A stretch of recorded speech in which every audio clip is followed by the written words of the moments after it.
and Mama. My father, Harald Dahl, was a Norwegian from a small town near Oslo called Sarpsborg. When my father was 14, he broke his left arm below the elbow while replacing some loose tiles on the roof of his family house. The drunk doctor mistook the fractured elbow for a dislocated shoulder. Two men held my father's waist while the doctor grabbed him by the wrist of the broken arm and pulled so hard that a splinter of bone stuck out through the skin of the forearm. The victim screamed, and his mother, who was watching in horror, shouted, "Stop!"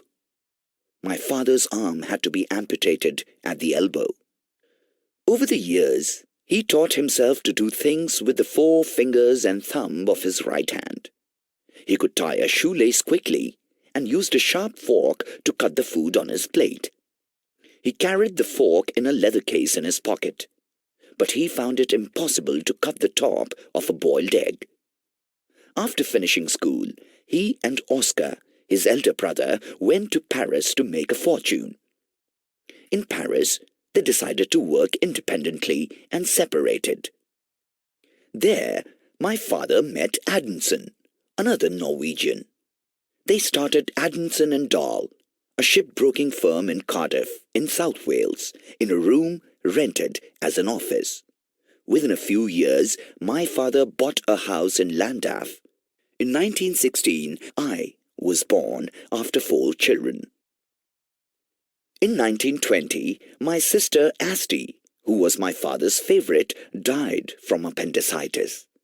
My father went down with pneumonia and soon passed away.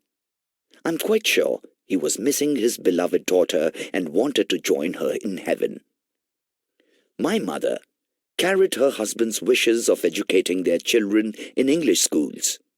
In 1925, I joined a boarding school, St. Peter's. There, it was a custom that the whole school had to go to their desk at 9 o'clock and write letters to their parents. From then on till the time my mother died, I wrote to my mother every week. My mother secretly bound every letter in neat bundles with green tape. In 1957, when she knew she was dying, I was in the hospital in Oxford having a serious operation and was unable to write to her.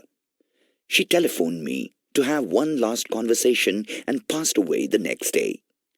When I recovered and went home, I was given 600 letters dating from 1925 to 1945, all neatly bound with green tape.